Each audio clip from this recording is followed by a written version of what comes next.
As our order of worship is somewhat of a mystery this morning, I'll let you know the title of my sermon, Of Monks, Pagans, Roshis, and Samahdi, Reflections of a Lifelong Search for Truth and Meaning. In the days and places of meditating monks, there were rules about how one respected them when crossing their paths. There were rules about the distance one should keep if a monk happened to be meditating in your path.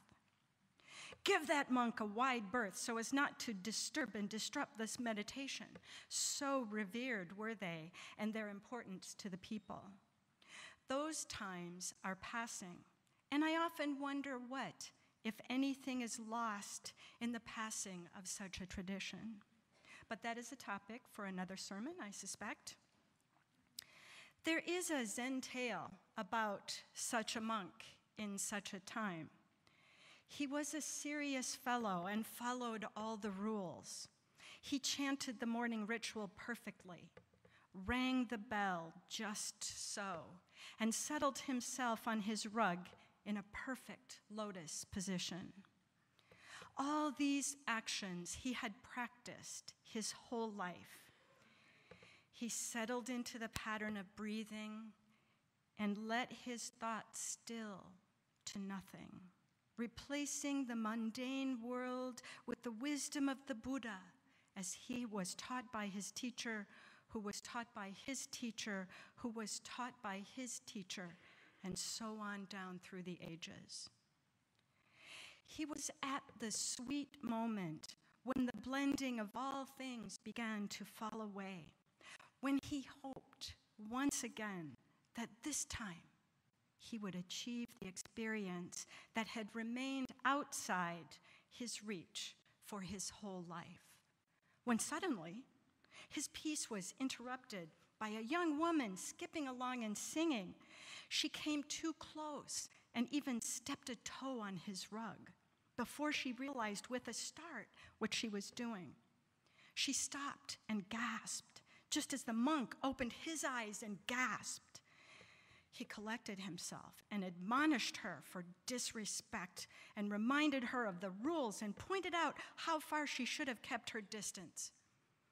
As the quick anger swirled through his body, he knew deep down that he had failed. Wasn't the point of his life peace and the wisdom of no mind? Had he not spent every night for as long as he could remember, listening to the teacher impart the keys to the koans, and from those koans learn truth? And yet, in an instant, there was this anger driving a wedge between himself and an innocent. Ah, such suffering that. Who here can relate to our monk? I know I can. I dreamed of taking the path of a mystic. I read yoga books and tried meditation, which after a time I discovered was too slow for me. And over the years, I tried many things, hoping, as our monk, to achieve the promise of Samahdi, the state of being connected with the divine. Even though I had no idea as a teenager how to pronounce it, and I only had a vague notion of what it meant. So failing meditation, I tried the quick things, the quick things, and found their results much more to my liking and satisfaction. And then, of course, over the years, I had to quit so many of them. I also continued to search along the path of mysticism and studied many practices. I went on retreats, silent retreats, and sat zazen from morning until night, had my shoulders whacked with a stick, and I studied with a variety of teachers.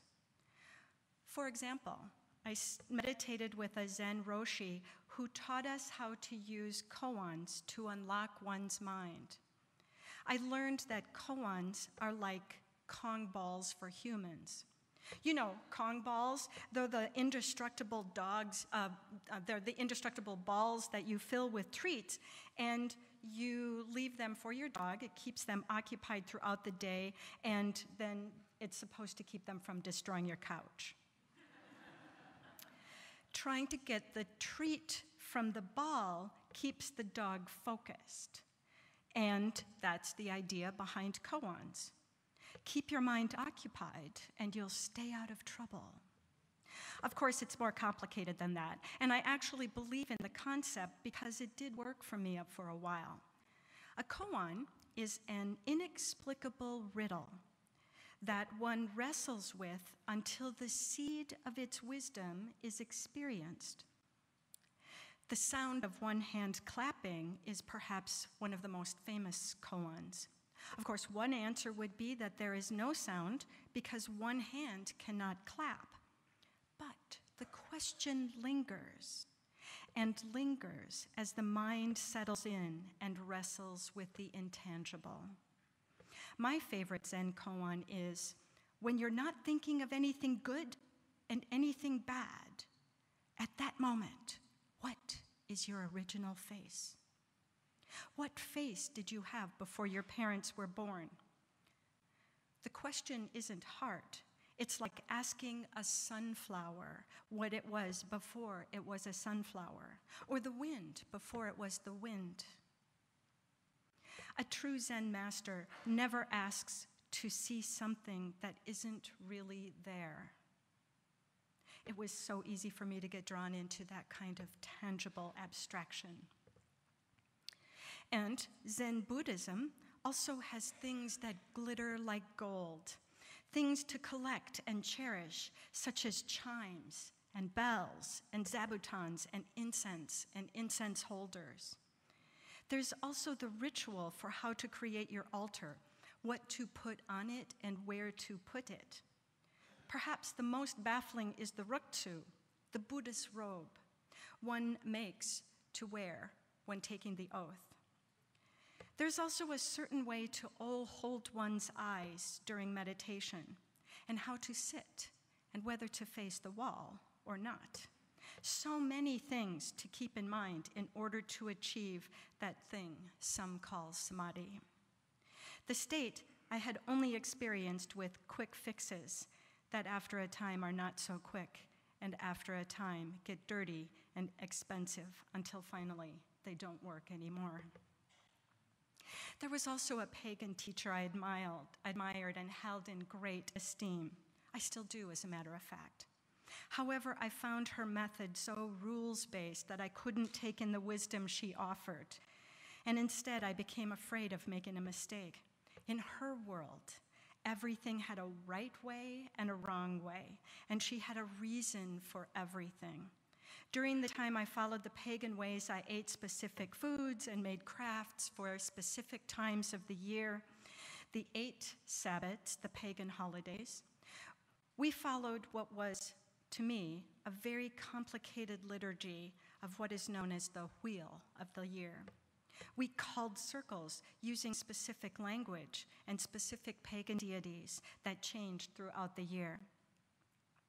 This pagan teacher's world was filled with the stuff of things I had always imagined and wanted to be part of the life of a mystic.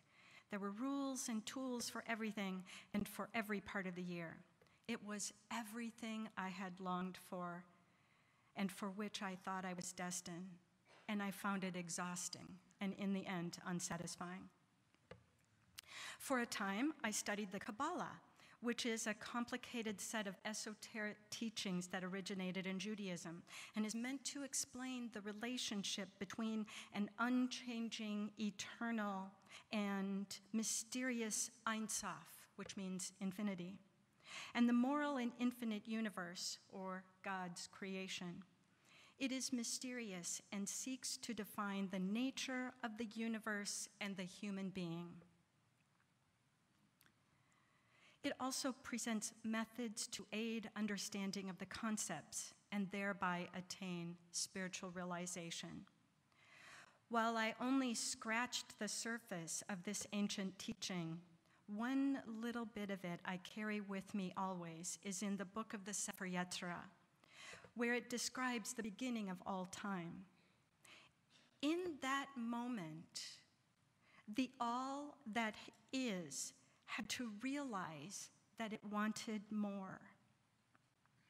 It had to shore itself up to allow space for something more to be created. Then, within that space, the first letter, the Aleph, was carved. And from that letter came the rest of all that is. That concept of creating space intrigues me, and I carry it with me always. I also spent some time studying astrology, as any self-respecting mystic would, and wow, it is amazingly complicated, somewhat compelling in the beginning, not only for its fortune-telling purposes, but rather its system of how we are, who we are. Along with astrology and its 12 houses and natal charts and the relationship to the heavens is the tarot, the deck of 52 cards that illustrate the mysteries of the psyche, for believers, that is. It is said about the most famous of all the tarot decks, the Rider-Waite deck, the one that you'll see at Changing Hands, that every color and every image on every card has a mystical meaning. It is most useful when not used for fortune-telling, but instead used for divination, which is different than telling the future in that it is about seeking hidden knowledge. However, eventually the complexity of astrology lost its luster for me, and I stopped believing.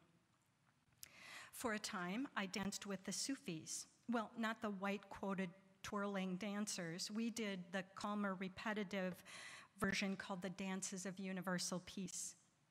Sufism is the religion of Rumi, and it is about achieving ecstasy because it is believed that ecstasy is connecting with God.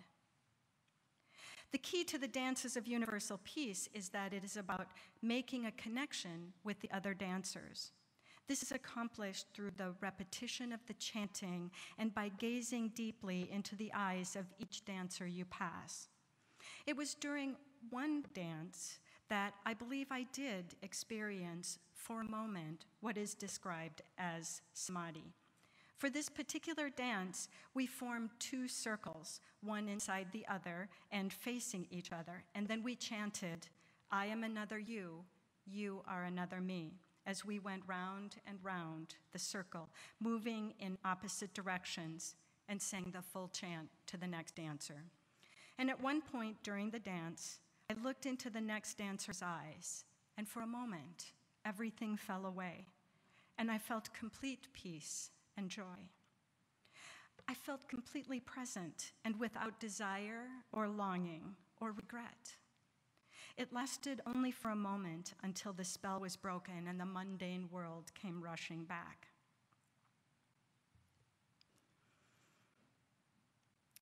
I wrote this sermon during the sermon writing worship Reverend Andy led for the Worship Associates earlier this year, and he encouraged me to present it. After I agreed to this date and had already submitted the title and description to the newsletter, our nation has experienced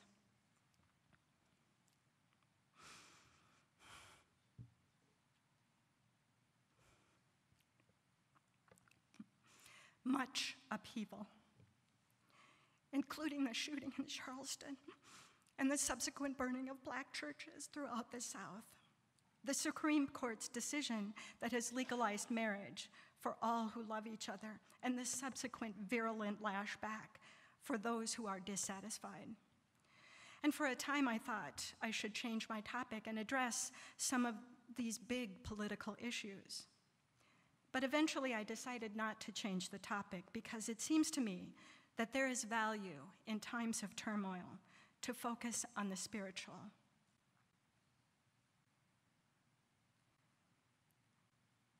Because I believe such practices can form healing, not just for the individual, but for the human race. The result of my lifelong search for truth and meaning has led me to this. It's not about getting to a place that is more than fine, as the song Jim sang longs to attain, which is another way of saying Samahdi. It's not about complexity and rules and intellectual distractions. Instead, it's about intentionally connecting with and accepting all others, and especially those who are different from ourselves, because it is through acceptance and connection, free from judgment and hatred, that we can find joy. What I'm suggesting is not easy. In fact, it's much harder than living within the boundaries of rules and complexity. In the days since the shooting in Charleston, I've imagined the circle of love they formed for a young man who probably confessed his troubles.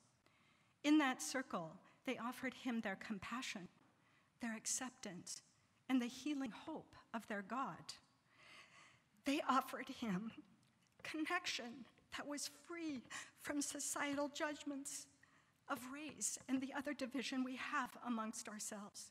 They offered him peace and goodwill, gifts the God of his religion disallowed him to accept. We can't legislate connection and acceptance. Instead, we must grow stronger in our resolve to focus on shoring up the divisions between us. So what about our monk?